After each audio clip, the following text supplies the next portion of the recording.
नमस्कार दोस्तों, स्वागत है आप सभी का आपके अपने चैनल डीएस फॉर जीएस में। आज हम बात करने जा रहे हैं दुनिया का सबसे लंबा रेलवे ब्रिज का। हाल ही में प्रधानमंत्री नरेंद्र मोदी द्वारा उद्घाटन किया गया यह एक रेलवे पुल ही नहीं बल्कि इंजीनियरिंग क्षेत्र का एक अद्भुत चमत्कार भी कहा जा सकता है। यह पुल जम्मू कश्मीर के चेनाब नदी पर इसका निर्माण हुआ है, जिसका नाम है चेनाब ब्रिज। यह एफिल टावर, फ्रांस के एफिल टावर से भी 35 मीटर ऊंचा पर बना है। यह दुनिया परेशान है, हैरान है कि जो विकसित देश के इंजीनियर नहीं कर पाए, वह भारत जैसे विकासशील देश के इंजीनियरों ने इतना हाइट पर इस पुल का निर्माण कर दिए। ये एक अद्भुत चमत्कार कहा जा सकता है। इस पुल की क्या खास विशेषताएं हैं? इस पुल को बनाने में 2-4-10 साल नहीं लगे, बल्कि 20 साल से अधिक का समय लग गया इस दुर्गम इलाके, इस पहाड़ी इलाके में इस पुल का निर्माण करने में। इसमें कितनी लागत हुई? ये पुल कितने रिएक्टर स्केल के भूकंप को सहन कर सकता है, कितनी हवाएं, आंधी तूफान को ये सहन कर सकता है, इन सारी बिंदुओं पे हम चर्चा करेंगे। हमारे साथ आप बने रहें।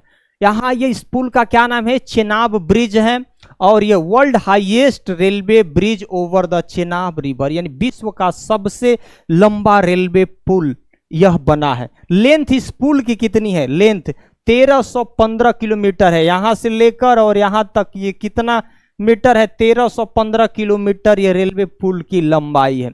उसके बाद यह जो देख रहे हैं ना, ये इसको आर्च ब्रिज भी कहा जाता है। आर्च ब्रिज का मतलब क्या समझ रहे हैं? यह मेहराब के आकार के, पहले घर मिट्टी वगैरह का बनते हुए थे तो लकड़ी के एक मेहराब गोले आकार का लगा रहता था, ठीक है। बीच में इसका कोई सपोर्ट नहीं है, ये पुल वगैरह नहीं है, ये समझिए कोई पिलर वगैरह नहीं है। ये तो यहाँ चेनाब नदी बह रही है ना, ये सतह, यहाँ से इसकी हाइट है कि कितना हाइट पर है, इसी को आर्क ब्रिज बोलते हैं जी। आर्क ब्रिज यानी मेहराब भी आप समझ सकते हैं, ठीक है।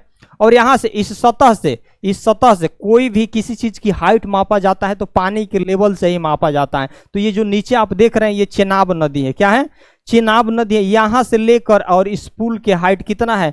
359 metre above the river bed level, यानी नदी के जो सतह है उससे 359 मीटर की इसकी क्या है? लेंथ है, लंबाई है। ये आर्च स्पैन जो देख रहे हैं 467 मीटर है। यहां से ये जो मेहराब की लंबाई कितनी है? 467 मीटर है। 467 मीटर, ये याद रखिएगा, पुल की लंबाई हो गई। उसके बाद नंबर ऑफ स्पैन्स यानी 17 है। जो ये पिलर के आकार का जो देख रहे हैं, ये पिलर वगैरह जहां आपको दिख रहा होगा, ये पिलर कुल कितने हैं? 17 पिलर है इसमें, ठीक। उसके बाद चेनाब नदी पर बना है, कोई दिक्कत नहीं है। कास्ट ऑफ ब्रिज, इस ब्रिज को बनाने में कितना लागत लगा है यह ध्यान दीजिए। 1486 करोड़ रुपया, 1486 करोड़, लगभग 2200 साल प्लस का समय लगा है। कोई 10 दिन में नहीं बना है, कोई 10 वर्ष में नहीं बना है, 20 साल में भी नहीं बना है, बल्कि 22 साल प्लस का समय लग चुका है इस पुल को बनाने में। डिजाइन लाइफ, कितने साल तक यह पूरी तरीके से सुरक्षित रह सकता है यह पुल? तो इसकी आयु है 120 साल तक यह पूरी तरीके से सुरक्षित रह सकता है। उसके बाद मैक्सिमम स्पीड, यानी इस पर जो भी ट्रेनें वगैरह का संचालन होगा, इस पर कितनी की गति से वह चल सकती है? 100 किलोमीटर प्रति घंटा की गति होनी चाहिए, उससे अधिक नहीं होनी चाहिए। मैक्सिमम विंड स्पीड, इसका मतलब अगर आंधी तूफान आ जाए तो 266 किलोमीटर प्रति घंटा, 266 किलोमीटर प्रति घंटा की हवा को भी, आंधी तूफान को भी यह पुल सहन कर सकता है। सुरक्षित उस अवस्था में भी यह रह सकता है। उसके बाद टोटल स्टील, यानी यह किससे बना है? तो कंक्रीट और स्टील से बना है, और यह 28,660 ये सारी चीजें लगा है। यही इसकी खास विशेषता।